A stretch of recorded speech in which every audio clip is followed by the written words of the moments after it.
Hey, what is going on, everybody? Welcome into this week's edition of my top waiver wire targets and streamable defenses for week 9 of this NFL season. I'm going to go ahead and dive right into this video. You guys should know what to expect. These are going to be my top waiver wire ads at the quarterback, running back, wide receiver, tight end, and flex position. As I always like to do, though, in case we have any first-time listeners, these players, they do have to have at least 50% roster availability, so there's a good chance they're out there in your leagues for you to pick up. My quarterback out of the week, I am going to go with that rookie quarterback out there in Denver who has steadily improved throughout the season, Bo Nix. Bo Nix is available in 75% of the leagues. Now, this past weekend, he had 204 passing yards, 3 touchdowns. He had 5 rushes for only 4 yards, but he did have a touchdown. Now he has had a higher rushing production or in some games this season, which is why I do like Bo, is because of his rushing ability. He does give him a little bit of a higher floor as a fantasy quarterback option. And we're going to really kind of find out who this Denver team is over these next few weeks. I'm still got my doubts about them, but they do have a tough stretch coming up to see if they can beat the good teams as far as them. But reason also why I like Bo is he's basically, I'm not saying he's Drew Brees, right? But what Sean Payton wants him to do is just basically be the point guard in this offense, right? Get the ball into the right spot to spread it around to their the little bit of playmakers they have in their offense, and it's kind of paying off for him over the last few weeks. In the last 3 games, in 2 of those 3 games, he's finished with at least 2+ passing touchdowns. And the reason why I like Nix this week is if you are looking to stream a quarterback this week, he has a great matchup going against the Ravens defense, who's allowed the third most allowed points per game against the quarterback position.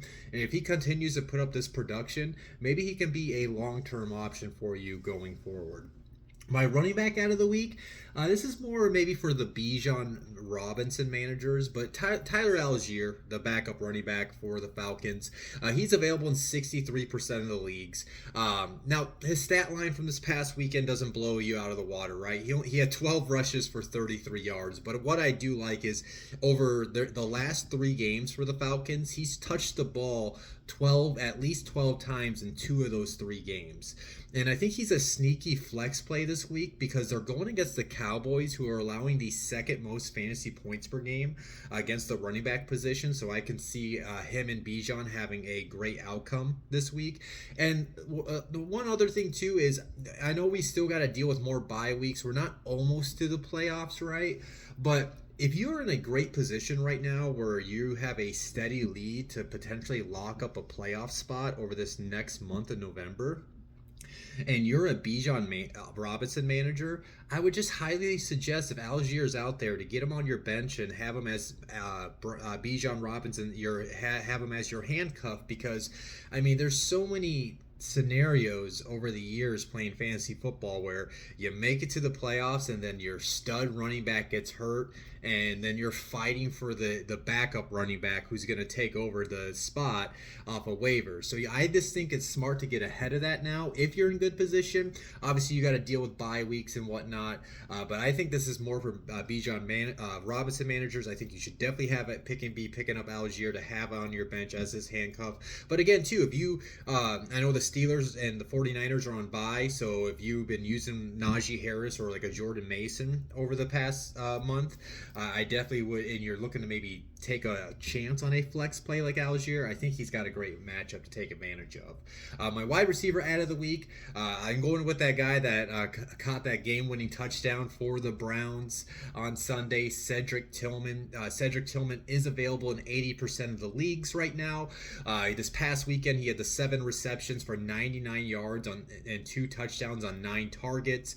Obviously, he's helping with Jameis Winston in the lineup. You're seeing a better outcome as far as production from the quarterback position with Winston over Deshaun Watson. In the last 2 games, obviously this helps because they traded away Amari Cooper, but he's gotten at least 9+ targets in their last 2 games. Now, he does draw a little bit of a tough matchup this week. I will give you a fair warning on that. Going against the Chargers defense, who is tied for the 3rd fewest allowed points per game against the wide receiver position. So maybe you don't want to pick him up and put him in your lineup, but at the end of the day, if he's getting 9+ targets, sometimes you want to bet on the volume in volume of targets in fantasy, so I can understand playing him, but he should definitely be on benches at least at this point, especially if you need wide receiver depth heading into the second half of the schedule.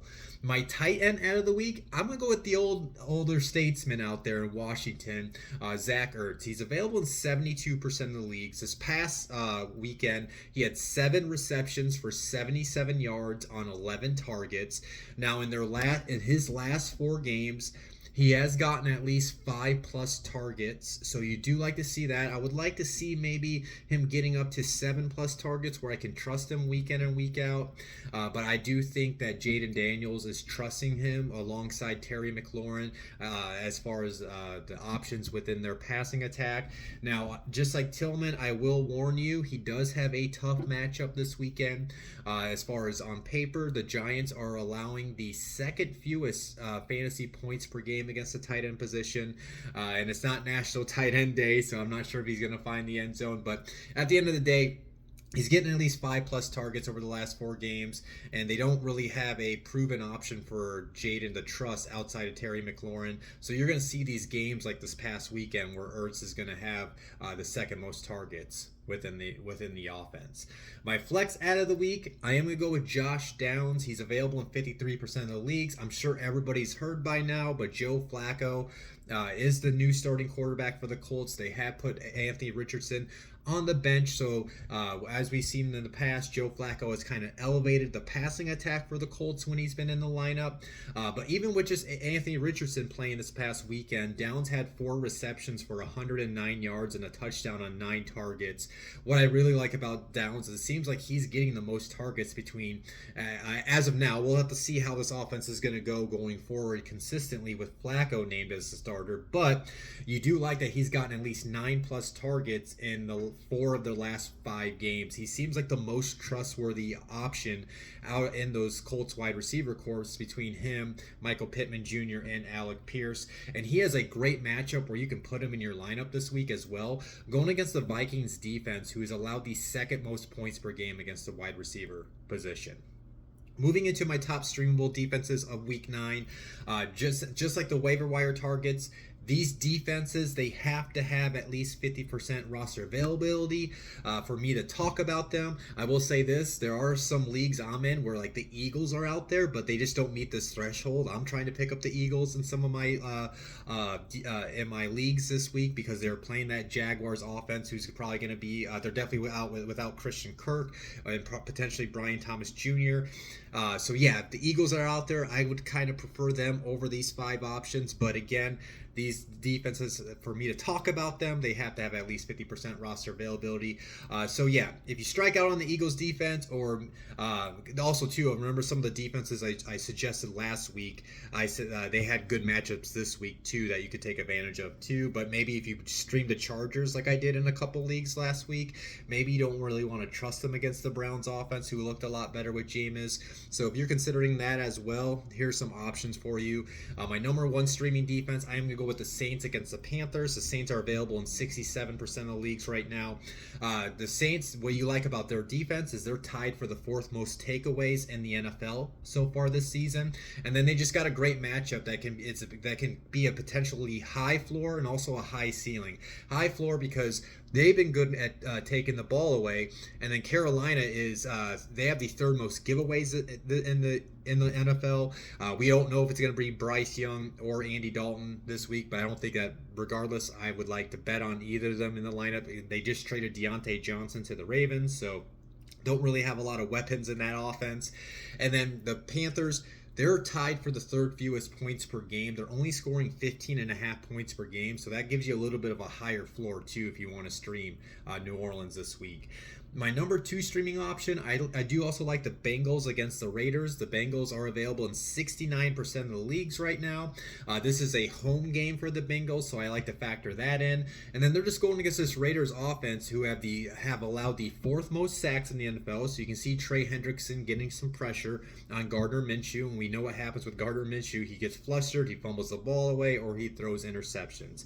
And speaking of that, he's probably responsible for a lot of these, but the Raiders lead the NFL in giveaways. So I view this as a high ceiling play if you wanted to stream Cincinnati's defense this week.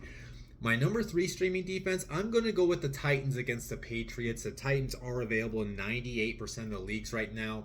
This is a home game for Tennessee. Another factor in this too, we'll likely see Jacoby Brissett. Drake May suffered a concussion. It's pretty rare unless it's a quick turnaround to see a player play the following week. So I'm expecting Brissett to be in that lineup, and we saw how much that offense struggled earlier in the season with Brissett as a starter. And then what you also want to factor in too, the Patriots have allowed the second most sacks, so that can get you some points if you wanted to stream the Titans.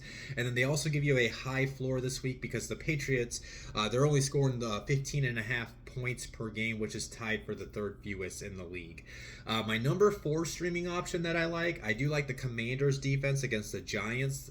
The Commanders are available in 87% of the leagues, strictly because they're going against one of the worst offenses in the league, even though they have fun playmakers like Malik Neighbors and Tyron Tracy Jr. But the Giants, their offensive line is struggling to protect Daniel Jones. They have allowed the third most sacks in the NFL so far this year. And this streaming option also gives you a little bit of a higher floor because the Giants are only scoring 14.6 points per game this season, which is the second fewest in the NFL.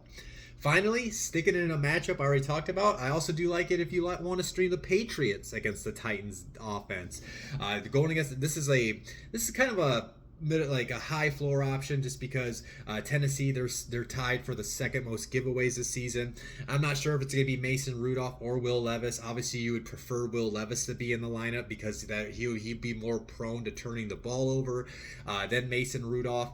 And then what you like about this too, gives you a little bit of a higher floor as a streaming option because the Titans are only scoring 17.1 points per game this season, which is the fourth fewest in the NFL. So yeah, those are my top waiver wire targets and streamable defenses for week 9 of this NFL season. As always, guys, I hope you hit the subscribe button if you have not subscribed to my channels, or followed me on all of my social media platforms. I'm on X, TikTok, YouTube, Instagram. And if you guys... you guys will get me tomorrow night. I kind of got lost there. Sorry about that. I'll be back tomorrow night to do my top starts and sits for week 9. As always, I hope you enjoy your day or your night whenever you're watching this. Talk to you soon. Peace out.